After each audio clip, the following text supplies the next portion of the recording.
یہاں تک کہ جب چیونٹیوں کے میدان میں پہنچے تو ایک چیونٹی نے کہا کہ چیونٹیوں اپنے اپنے بلوں میں داخل ہو جاؤ، ایسا نہ ہو کہ سلیمان اور اس کے لشکر تم کو کچل ڈالیں اور ان کو خبر بھی نہ ہو۔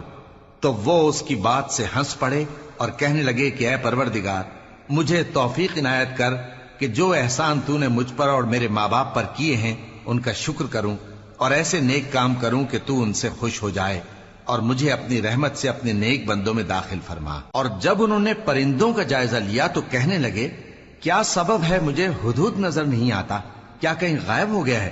میں اسے سخت سزا دوں گا یا ذبح کر ڈالوں گا یا میرے سامنے اپنی بے قصوری کی واضح دلیل پیش کرے۔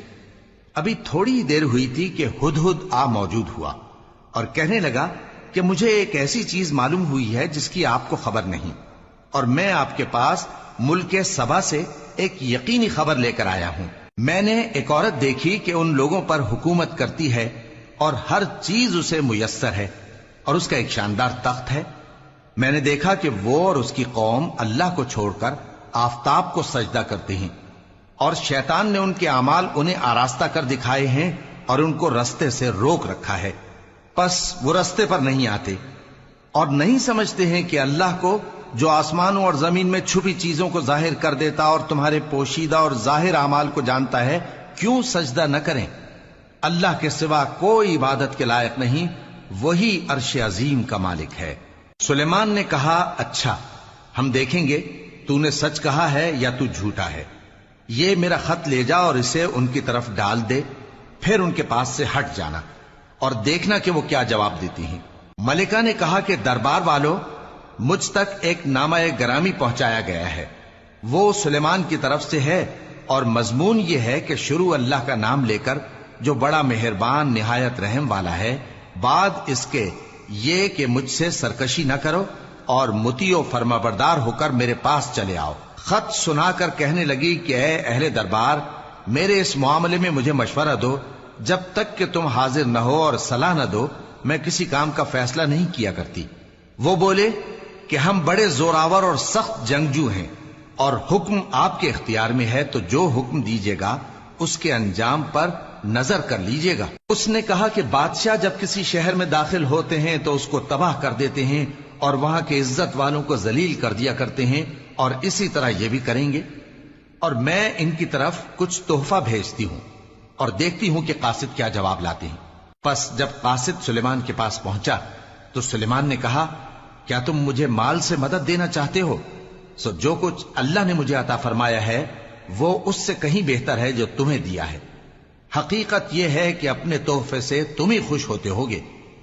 ان کے پاس واپس جاؤ، اب ہم ان پر ایسے لشکر لے کر حملہ کریں گے جن کے مقابلے کی ان میں طاقت نہ ہوگی، اور ان کو وہاں سے بے عزت کر کے نکال دیں گے اور وہ ذلیل ہوں گے۔ سلیمان نے کہا کہ اے دربار والو، کوئی تم میں ایسا ہے کہ قبل اس کے کہ وہ لوگ فرما بردار ہو کر ہمارے پاس آئیں، ملکہ کا تخت میرے پاس لے آئے؟ جنات میں سے ایک قوی ہیکل جن نے کہا کہ قبل اس کے کہ آپ اپنی جگہ سے اٹھیں میں اس کو آپ کے پاس لا حاضر کرتا ہوں، اور مجھے اس پر قدرت بھی حاصل ہے اور امانت دار بھی ہوں۔ ایک شخص جس کو کتاب الہی کا علم تھا کہنے لگا کہ میں آپ کی آنکھ کے جھپکنے سے پہلے پہلے اسے آپ کے پاس حاضر کیے دیتا ہوں۔ جب سلیمان نے تخت کو اپنے پاس رکھا ہوا دیکھا تو کہا کہ یہ میرے پروردگار کا فضل ہے تاکہ مجھے آزمائے کہ میں شکر کرتا ہوں یا کفران نعمت کرتا ہوں، اور جو شکر کرتا ہے تو اپنے ہی فائدے کے لیے شکر کرتا ہے، اور جو ناشکری کرتا ہے تو میرا پروردگار بے نیاز ہے، کرم کرنے والا ہے۔ سلیمان نے کہا کہ ملکہ کے امتحان عقل کے لیے اس کے تخت کی صورت بدل دو، دیکھیں کہ وہ سوج رکھتی ہے یا ان لوگوں میں سے ہے جو سوج نہیں رکھتے۔ پھر جب وہ آ پہنچی تو پوچھا گیا کہ کیا آپ کا تخت بھی اسی طرح کا ہے؟ اس نے کہا کہ یہ تو گویا ہو بہو وہی ہے، اور ہم کو اس سے پہلے ہی سلیمان کی عظمت و شان کا علم ہو گیا تھا، اور ہم فرما بردار ہیں۔ اور وہ جو اللہ کے سوا دوسروں کی پرستش کرتی تھی، سلیمان نے اس کو اس سے منع کیا کہ وہ کافروں میں سے تھی۔ اس کے بعد اس سے کہا گیا کہ محل میں چلیے۔ جب اس نے اس کے فرش کو دیکھا تو اسے پانی کا حوض سمجھا اور کپڑا اٹھا کر اپنی پنڈلیاں کھول دی۔ سلیمان نے کہا یہ ایسا محل ہے جس کے نیچے بھی شیشے جڑے ہوئے ہیں۔ وہ بول اٹھی کہ پروردگار، میں اپنے آپ پر ظلم کرتی رہی تھی اور اب میں سلیمان کے ساتھ اللہ رب العالمین پر ایمان لاتی ہوں۔ اور ہم نے سمود کی طرف ان کے بھائی صالح کو بھیجا کہ اللہ کی عبادت کرو، تو وہ دو فریق ہو کر آپس میں جھگڑنے لگے۔ صالح نے کہا کہ اے قوم، تم بھلائی سے پہلے برائی کے لیے کیوں جلدی کرتے ہو اور اللہ سے بخشش کیوں نہیں مانگتے تاکہ تم پر رحم کیا جائے؟ وہ کہنے لگے کہ تم اور تمہارے ساتھی ہمارے لیے برا شگون ہیں۔ صالح نے کہا کہ تمہاری بدشگونی اللہ کے پاس ہے، بلکہ تم ایسے لوگ ہو جن کی آزمائش کی جاتی ہے۔ اور شہر میں 9 شخص تھے جو ملک میں فساد کیا کرتے تھے اور اصلاح سے کام نہیں لیتے تھے۔ کہنے لگے کہ اللہ کی قسم کھاؤ کہ ہم رات کو اس پر اور اس کے گھر والوں پر شبخون ماریں گے، پھر اس کے وارثوں سے کہہ دیں گے کہ ہم تو اس کے گھر والوں کے موقع ہلاکت پر تھے ہی نہیں، اور ہم سچ کہتے ہیں۔ اور وہ ایک چال چلے اور ہم نے بھی ایک تدبیر کی اور ان کو کچھ خبر نہ ہوئی۔ تو دیکھ لو کہ ان کی چال کا انجام کیسا ہوا۔ ہم نے ان کو اور ان کی قوم سب کو ہلاک کر ڈالا۔ اب ان کے یہ گھر ان کے ظلم کے سبب تلپٹ پڑے ہیں۔ جو لوگ علم رکھتے ہیں ان کے لیے اس میں نشانی ہے، اور جو لوگ ایمان لائے اور ڈرتے تھے ان کو ہم نے نجات دی۔ اور لوط کو یاد کرو جب انہوں نے اپنی قوم سے کہا کہ تم بے حیائی کے کام کیوں کرتے ہو جبکہ تم دیکھتے ہو؟